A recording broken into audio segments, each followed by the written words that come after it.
Hi guys, நான் உங்கள் நிலா. இன்றைக்கி ஒரு சின்ன கதை சொல்லட்டுமா? அழகான ஒரு கிராமம். அந்த கிராமத்தில் ஒரு ஏழை விவசாயி இருந்தார். அவருக்கு ஒரே ஒரு பொண்ணு, பேர் வசுந்தரா. ரொம்ப அழகான பொண்ணு. வீட்டில் சமைச்சிட்டு அப்பாவுக்கு தேவையான விவசாயத்தில் உதவிகள் பண்ணிட்டு அவள் நாட்களை கழிச்சிட்டு இருந்தா. ஒரு நாள் பார்த்திங்கன்னா அவங்க அப்பா திட்டாரு வசுந்தராவை. வசுந்தராவுக்கு ரொம்ப கோவம் வந்துருச்சு. ஒரு மரத்துக்கு கீழே உட்காந்து அமைதியாக அழுதுகிட்டே இருந்தான்.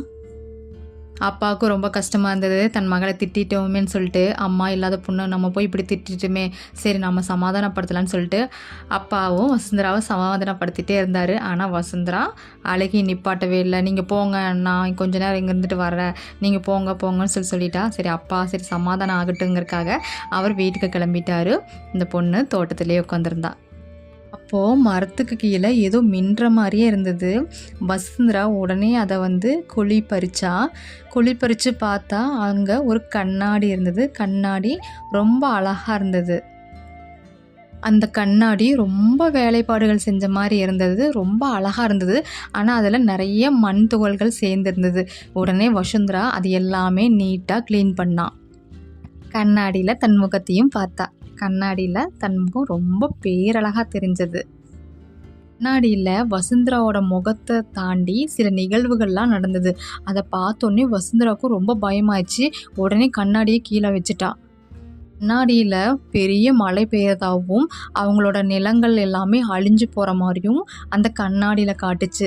இருந்தாலும் ஒரு நிமிஷம் வசுந்தரா யோசிச்சா, கண்ணாடியில் இப்படி காட்டுதே, நம்ம பெரிய மழை நம்மளோட நிலங்கள்லாம் சேதமாயிருமா, நம்ம பயிர்கள்லாம் சேதமாயிருமா அப்படின்னு நினச்சி உடனே ஓடி போய் நிலத்தில் பாத்திகள்லாம் அமைக்க ஆரம்பிச்சிட்டா. வசுந்தரா அது மட்டும் இல்லாமல் பக்கத்து நிலத்துக்காரங்கிட்டையெல்லாம் போய் பெரிய சேதமாக போகுது, எல்லாருமே அவங்கவுங்க நிலங்களை கொஞ்சம் சரிப்படுத்துங்க அப்படின்னு சொன்னாங்க. ஆனால் சின்ன பொண்ணாச்சே, யாராவது கேட்பாங்களா? யாரும் கேட்கல. அதுவும் இல்லாமல் இந்த பருவத்தில் கண்டிப்பாக மழை வராதுங்கிறது தான் எல்லாத்தோட நம்பிக்கையாக இருந்தது. அதனால் அவள் சொல்கிறது யாருமே காது கொடுத்து கேட்கவே இல்லை. ஆனால் வசுந்தரா மட்டும் தன்னோட நிலத்தில் போயிட்டு கரெக்டான பாத்திகள்லாம் அமைச்சு சரிப்படுத்திட்டு இருந்தா. அப்போ தான் தந்தை வந்தார். இன்றைக்கி ஒரே குழப்பமாக இருந்ததுங்க. என்னடா இது சம்மந்தமே இல்லாமல் பாத்தியெல்லாம் கட்டிகிட்டு இருக்கு பாப்பா அப்படின்னு நினச்சிட்டு வசுந்தரா கிட்ட போயிட்டு, வசுந்தரா என்னம்மா பண்ணுற, வாமா வீட்டுக்கு போகலாம் அப்படின்றதுக்கு வசுந்தரா சொல்கிறாங்க, இல்லைப்பா இன்றைக்கி பெரிய மழை வரப்போகுது, நிறைய நிலங்கள் சேதமாக போகுதுப்பா அப்படின்னு சொன்னாங்க. அதுக்கு அவர் அப்பா சொல்கிறாங்க, இது மழை பெய்யாத பருவநிலைம்மா, இப்போ கண்டிப்பாக மழை வராதுமா, வாமா போகலாம் அப்படின்னு சமாதானம் பண்ணி கூட்டு போயிட்டாங்க. பக்கத்து நிலத்துக்காரங்களாம் சொல்கிறாங்க, வசுந்தராக்கு கொஞ்சம் எலுமிச்சம்பழத்தையெல்லாம் வச்சு தேய்ச்சி குளிச்சுடுங்கப்பா அப்படின்னு சொல்லிட்டு கிண்டல் பண்ணுறாங்க. ஆனால் அன்னைக்கு நைட்டு பார்த்திங்கன்னா நிறைய மழை நிறைய பெஞ்சு நிறைய நிலங்கள்லாம் சேதமாயிருச்சு. மறுநாள் எல்லாருமே யோசித்தாங்க, நேற்றே அந்த பொண்ணு சொல்லிச்சு, அந்த பொண்ணுக்கு எப்படி தெரிஞ்சிருக்கும் அப்படின்னு சொல்லிலாம் சிலர் யோசித்தாங்க. அந்த சந்தேகம் அவங்க அப்பாக்கே வந்துருச்சு. வசுந்தரா உனக்கு எப்படிம்மா இந்த மாதிரி பெரிய சேதம் ஆக போகுதுன்னு உனக்கு தெரிஞ்சது அப்படின்னு கேட்டாங்க. உடனே வசுந்தரா சொல்கிறாங்க, அப்பா இந்த மாதிரி எனக்கு ஒரு கண்ணாடி கிடச்சிது நம்ம மரத்துக்கு கீழே.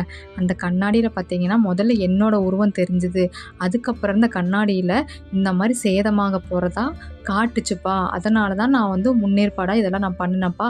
நம்ம பக்கத்தில் இருக்கவங்களுக்கு சொன்னேன், ஆனால் அவங்க என்னை நம்பலப்பா அப்படின்னு சொல்லிட்டாங்க. அப்படியாம்மா, சரி விடுமா அப்படின்னு சொல்லிட்டாரு. அந்த கண்ணாடியை அப்பா காட்ட சொன்னார். வசுந்தராவும் அவளோட பெட்டியிலேருந்து அந்த கண்ணாடியை எடுத்துகிட்டு காட்டினாங்க. அப்பா அந்த கண்ணாடி பார்த்தாரு. ஆனால் ஒன்றுமே தெரியல. எப்போ போல் அவரோட முகம் மட்டும் தெரிஞ்சது. எனக்கு ஒன்றுமே தெரியலையேம்மா அப்படின்னு அப்பா சொல்கிறாரு. உடனே வசுந்தரா அந்த கண்ணாடியை வாங்கி பார்க்குறாங்க. முதல்ல வசுந்தராவோட முகம் அழகாக பிரகாசமாக தெரிஞ்சுது. அதுக்கப்புறம் பார்த்திங்கன்னா ஒரு குழந்தைய ஒரு பாம்பு கடிக்கிற மாதிரி ஒரு காட்சி அவளுக்கு கண்ணில் காட்டுச்சு அந்த கண்ணாடியில். வசுந்தரா அந்த காட்சியை பார்த்துட்டு அலர்னா, அப்பா அப்பா ஜோதி அங்கே தோட்டத்தில் விளையாண்டுருக்காளப்பா, இப்போ அவளை பாம்பு கடிக்க போகுதுப்பா, நம்ம உடனே அவளை போய் காப்பாற்றணுப்பா அப்படின்னு சொன்னாங்க. உடனே அப்பாவும் பொண்ணும் ஓடி போகிறாங்க. அதே மாதிரி ஜோதியும் விளையாண்டுட்ருக்காங்க. பக்கத்தில் பாம்பும் வருது. ஆனால் அதுக்குள்ளே அந்த தந்தை பார்த்திங்கன்னா அந்த ஜோதி பாப்பாவை காப்பாற்றிட்டாங்க. கொஞ்ச நாட்கள்லேயே பார்த்திங்கன்னா அந்த கிராமத்தில் வசுந்தரா சொல்கிறது எல்லாமே கரெக்டாக இருந்தது. 2 திருடங்க பார்த்தாங்க. அப்போது அந்த பொண்ணுக்கிட்ட ஏதோ மந்திர சக்தி இருக்குது, அது என்னென்னு நம்ம தெரிஞ்சுக்கணும்னு நினச்சாங்க. வசுந்தராவை கவனிச்சதுல அவ அடிக்கடி கண்ணாடி பார்க்கறத அவங்க கண்டுபிடிச்சாங்க. டேய் அப்ப இந்த கண்ணாடியில தான் ஏதோ இருக்குன்னு சொல்லிட்டு ஒரு திருடன் சொன்னாரு. ஓ! அப்படியா? அப்ப இன்னைக்கு நைட் இந்த கண்ணாடிய நம்ம திருடலாம் அப்படின்னு சொல்லி பிளானும் போட்டாங்க. அன்னைக்கு நைட்டு கண்ணாடி திருடக்கு போயிட்டாங்க. ஆனா, அந்த கண்ணாடிய எடுத்து பார்த்தா அவங்களோட முகங்கள் மட்டும் தான் தெரிஞ்சது. அவங்களுக்கு எதுவுமே தெரியல. டேய் இந்த கண்ணாடிலலாம் எந்த சக்தியும் இல்லன்னு சொல்லிட்டு திருப்பி அங்கேயே வச்சுட்டு வந்துட்டாங்க. அதனால அந்த 2 திருடங்களும் யோசிச்சாங்க. அந்த கண்ணாடியிலலாம் எந்த சக்தியும் கிடையாது. அந்த பொண்ணுகிட்ட தான் ஏதோ ரகசியம் இருக்குது. ஏதோ சக்தி இருக்குது. அதனால அந்த பொண்ண நம்ம இன்னைக்கு கடத்திரலாம். கடத்திட்டு போய் அவள விசாரிக்கிற முறையில விசாரிச்சோம்னா கண்டிப்பா அவ சொல்லிடுவா. அப்படின்னு சொல்லி பிளான் போட்டாங்க.